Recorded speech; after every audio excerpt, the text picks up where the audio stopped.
കേരളത്തെ ഞെട്ടിച്ച ഗോപൻ സ്വാമി സമാധി വിവാദത്തിൽ നിർണായകമായ ഇടപെടൽ നടത്തി പ്രശ്നപരിഹാരത്തിന് നേതൃത്വം നൽകിയ തിരുവനന്തപുരം ജില്ലാ കളക്ടർ അനുകുമാരിയും സബ് കളക്ടർ ഒ വി ആൽഫ്രഡും എന്നോടൊപ്പം ചേരുകയാണ്.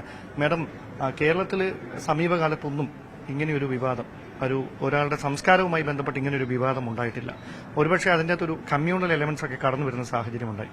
വളരെ അവധാനത്തോടെയായിരുന്നു കൈകാര്യം ചെയ്യേണ്ടിയിരുന്നത്.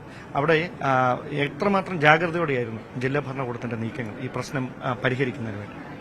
സോ ഇത് ഒരു ഇമ്പോർട്ടന്റ് ഇഷ്യൂ ആയിരുന്നു. ഒരു അൺനാച്ചുറൽ ഡെത്ത് എന്ന രീതിയായിട്ട് നമുക്ക് പോലീസിന്റെ റിപ്പോർട്ട് കിട്ടിയായിരുന്നു. അതിനുശേഷം അതിന്റെ അന്വേഷണത്തിന് ചുമതല നമ്മുടെ സബ് കളക്ടർ ഒ വി ആൽഫ്രഡിന് കൊടുത്തിരുന്നു. കൂടാതെ പോലീസ് അടുത്ത് കൃത്യമായിട്ട് കോർഡിനേറ്റ് ഒക്കെ ചെയ്തിട്ട് നമ്മൾ എല്ലാ നടപടി എടുത്തു. ആദ്യം പ്രാവശ്യം പോയപ്പോൾ എല്ലാവർക്കും അറിയാം, ചില ലോക്കൽ പ്രൊട്ടസ്റ്റ് പോലെയായിരുന്നു. ആൾക്കാരിനെ കുറച്ച് സംശയങ്ങൾ ഉണ്ടായിരുന്നു. കുറച്ച് ആൾക്കാരിനെ അത് സംഭവം പ്രശ്നമല്ല, അതുകൊണ്ട് നമുക്കത് ഡിസെന്റർ ചെയ്യാനുള്ള ആവശ്യമില്ല എന്ന് ആയിരുന്നു അവരുടെ ചിന്താഗതി. കുറച്ച് ആൾക്കാരിനെ അതിൽ സംശയമുണ്ട്, എന്തിനെ ആൾക്കാരിനെ കാണിച്ചില്ല ബോഡി, അതൊക്കെ സംശയങ്ങൾ ഉണ്ടായിരുന്നു. മാത്രമല്ല, this was A case of unnatural death. മാത്രമല്ല, പിന്നീട് കോടതി കൂടി സഹായിച്ചു.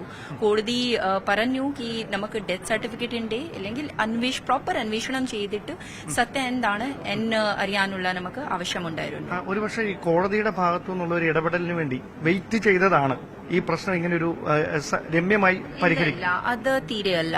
ആദ്യം പ്രാവശ്യം അങ്ങോട്ട് പോകുമ്പോഴത്തേക്ക് അവിടെ കുറച്ച് ലോ ആൻഡ് ഓർഡർ സിറ്റുവേഷൻ ആക്കാനുള്ള സാധ്യത നോക്കിയിട്ട് അതിലേക്ക് പോകാനുള്ള ആഗ്രഹം ഇല്ലായിരുന്നു. സമാധാനമായിട്ട് ശാന്തതായിട്ട് നമുക്ക് പൂർണ്ണ കാര്യം ചെയ്യണം എന്ന ഉദ്ദേശം മാത്രമുണ്ടായിരുന്നു. അതുകൊണ്ട് കൃത്യമായിട്ട് പ്ലാൻ ചെയ്യാൻ വേണ്ടി ആൻഡ് ലോക്കൽ ഇഷ്യൂ ആക്കാതെ രീതിയായിട്ട് മുന്നോട്ട് പോകാൻ വേണ്ടി നമ്മൾ ആ ദിവസം നിർത്തി തിരിച്ചു വന്നു. പിന്നീട് കൃത്യമായിട്ട് അത് പ്ലാൻ ചെയ്തിട്ട് സമാധാനമായിട്ട് 2-3 ദിവസം ശേഷം നമുക്കത് കൃത്യമായിട്ട് ചെയ്യാൻ പറ്റി. സോ നമ്മുടെ സബ് കളക്ടർ അത് വളരെ ഗൗരവത്തോടെ എഫിഷ്യന്റ് ആയിട്ട് അത് നേതൃത്വം നൽകി. അദ്ദേഹം പക്ഷേ ഇതുവരെ ഞങ്ങളോട് ആരോടും മനസ്സ് തുറക്കാൻ തയ്യാറായിട്ടില്ല. അതുകൊണ്ടാണ് മേഡത്തോട് ഒരിക്കൽ കൂടി ചോദിക്കുന്നത്, ഈ പ്രശ്നം ഇങ്ങനെയൊരു പരിഹാരത്തിലേക്ക് എത്തുമ്പോൾ ഈ പ്രതിഷേധവുമായി വന്നവരെ കൺവിൻസ് ചെയ്യാൻ കഴിഞ്ഞത് എങ്ങനെയാണ്? അതായത് ഇത് ഈ പൊളിക്കാതെ നിവൃത്തിയില്ല എന്ന കാര്യം അവരെ പറഞ്ഞ് ബോധ്യപ്പെടുത്താൻ നടത്തിയ നീക്കം എന്തായിരുന്നു? അതിൽ 2 കാര്യങ്ങൾ നമ്മൾ ചെയ്തിരുന്നു. സബ് കളക്ടർ, പോലീസ് ആൾക്കാരുടെ അടുത്ത് സംസാരിച്ചിട്ട് അവർക്ക് കൃത്യമായിട്ട് ധാരണ കൊടുത്തു. രണ്ടാമത്തെ കാര്യം, കോടതിയുടെ ഉത്തരം വന്നതിന് ശേഷം ആൾക്കാരുടെ പ്രൊട്ടസ്റ്റ് സംശയം അത് താഴെ പോയി. സോ 2 കാര്യങ്ങൾ നമുക്ക് സഹായിച്ചു. വളരെയധികം നന്ദി പ്രതികരണത്തിൽ.